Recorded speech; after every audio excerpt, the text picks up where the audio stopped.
అప్పుల బాధలు వెంటాడుతున్నాయా? అయితే 6 JVR వారి జాతిరత్నాలు ధరించండి. హాయ్ హలో నమస్తే వెల్కమ్ టు అవర్ ఛానల్ మనం టీవీ. నేను మీ శాన్వి. ఈరోజు మనతో పాటు మన స్టూడియోలో ఉన్నారు సీనియర్ పొలిటికల్ అనలిస్ట్ అడ్స్మల్ శ్రీనివాస్ గారు. మరి ఆయనతో మాట్లాడి ప్రస్తుత రాజకీయాల గురించి తెలుసుకుందాం. హాయ్ సార్, నమస్తే.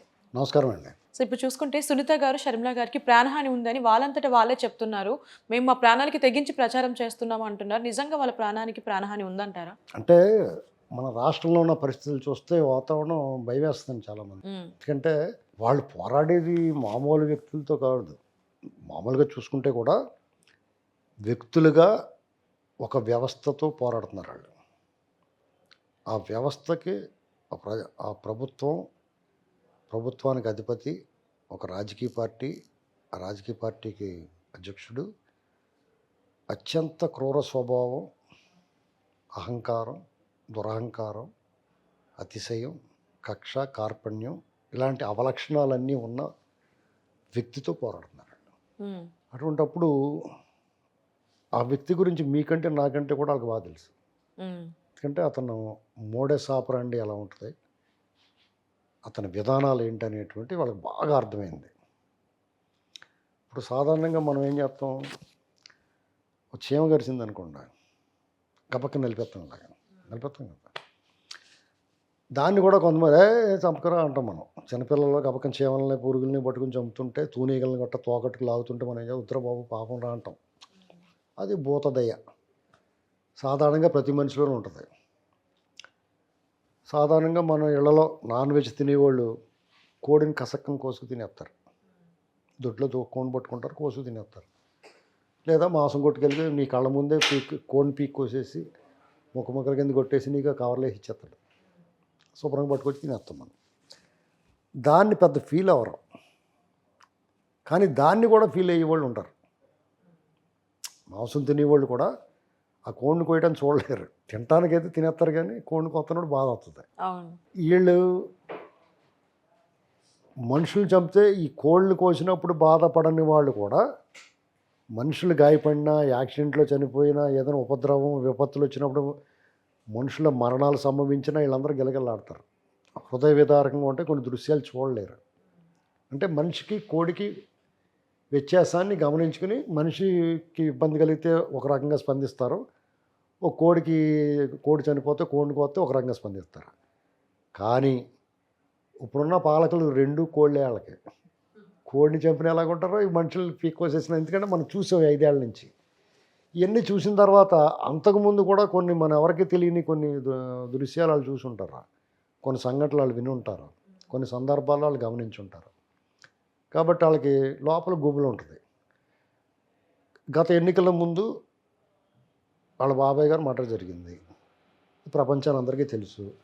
కోర్టు మాట్లాడొద్దని చెప్పినా కానీ కొంతమందిని, అది ఓపెన్ డాక్యుమెంట్ కదా, దస్తగిరిని అతను స్టేట్మెంట్ ఇచ్చాడు, కోర్టులో ఉంది, దాని పేపర్లో పొంకాలుగా వచ్చింది, మీడియాలో నడిచింది కథనాలు. ఇవన్నీ ఆ సినిమా కూడా వచ్చేసింది, ఓ డాక్యుమెంటరీ వివేకం అని. కాబట్టి దాని గురించి అది చూసిన తర్వాత ఎవరికైనా ఎందుకు వచ్చిన కూడా బాబు వెళ్తాడు అనుకుంటాను. అదే కాకుండా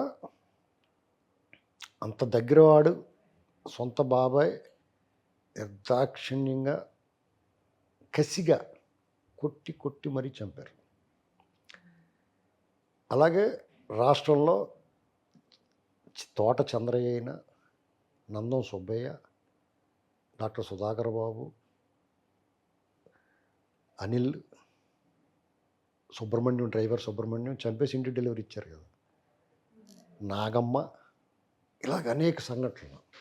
ఓ చిన్న పిల్లోడు మసూదన్ రెడ్డి ఎవరు కుర్రోడు, వాళ్ళ అక్కనేదో అన్నారండి, అగో బీసీల కుర్రోడు, ఆ కుర్రోని తగలెట్టేసారు ఆయన.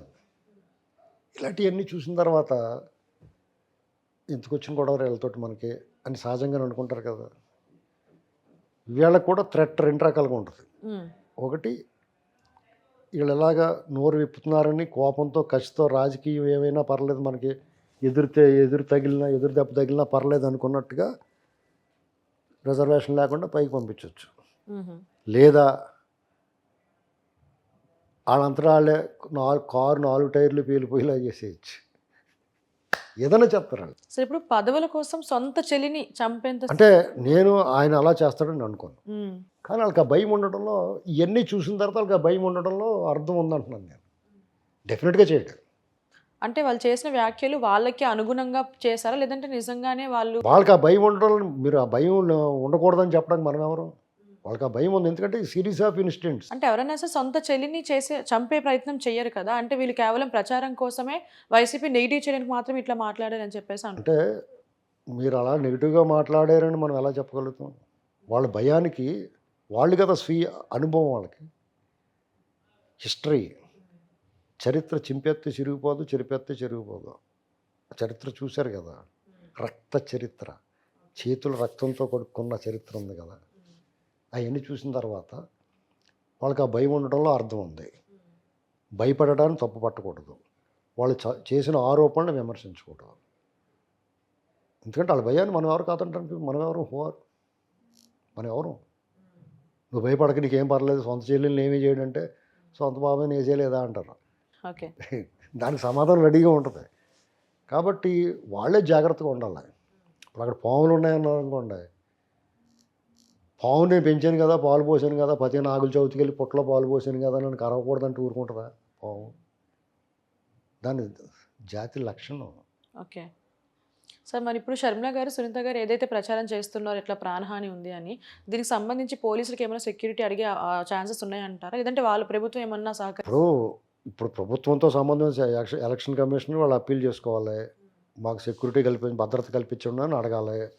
వాళ్ళు భద్రత కల్పించాలి, ఎందుకంటే వాళ్ళు స్వయంగా ఎన్నికల్లో పాల్గొంటున్నారు, ప్రచారంలో ఉంటున్నారు. మాకు భద్రత కల్పించండి అంటే కల్పిస్తారు, డెఫినెట్గా కల్పిస్తారు.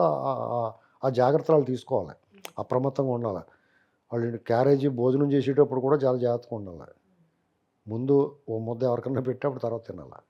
సో ప్రమాదం ఎటువైపు నుంచైనా రావచ్చు. ఏమైనా ప్రమాదమే. అప్పుడు ఎలా ఉంటుందంటే అండి, ఇలాంటి ఒక పిచ్చోడు, ఏ వెరిగిన తింగిరోడు, ఒక ఎద్దులో అంటూ తాడి చెట్లు అటువంటి కొట్టి చంపేస్తాడు జైల్లో. ఒకడికేమో సడన్గా ఎలకలు గడి చచ్చిపోతాడు. ఒకడు కూడా ఉన్నవాడే ముఖ్య అనుచరుడే వెనకాల నుంచి కూర్చుని కారులో కూర్చుని కాల్చి చంపేస్తాడు. ఇలాంటివన్నీ చూసాం కదా మనం. అవునవును. ఇది కొన్ని సాక్ష్యాధారాలు మాయం చేయడానికి, కొన్ని గొంతులు నొక్కడానికి వాళ్ళ కథ ముగిస్తారు. 2 రోజులు ఏడ్చి ఊరుకుంటారు, తర్వాత మళ్ళీ మామూలే. అందుచేత ఎవరి కాళ్ళు జాగ్రత్తగా ఉండాలి. ఎందుకంటే అందుకని చెప్పిన పాము ఉదాహరణ. అలాగే అక్కడ పాములు ఉన్నాయంటే మనమే జాగ్రత్తగా, చీకటైతే కరదీపిక అంటే టార్చ్ లైట్ పట్టుకుని జాగ్రత్తగా చూసుకుని, ఒక చేతిలో కర్ర పట్టుకుని చప్పుడు చేసుకుంటా అది దూరంగా పోయేలాగా జాగ్రత్త పడతాం. అంతే కదా, వీళ్ళు అంతే జాగ్రత్త పడాలి, భద్రత ఉండాలి. భద్రత అంటే ఇప్పుడు మన చేతితో కర్ర ఎలా పట్టుకెళ్ళాం, బ్యాటరీ లైట్ ఎలా పట్టుకెళ్ళాం, టార్చ్ లైట్, అలాగా వాళ్ళు కూడా భద్రత పెట్టుకుని అప్రమత్తంగా ఉండాలి. అంతేగాని అటు చంపేస్తున్నాడు బాబు అని అర్థం కూర్చోకూడదు. ఆ రాయిచ్చి కొట్టిందంటే స్టిక్కర్ వేసుకుని తిరుగుతున్నాడు చూసారు సిగ్గు లేకుండా, అలాగా ఉండకూడదు. జాగ్రత్తలు తీసుకోవాలి. అంతే. Yeah sir, thank you so much sir.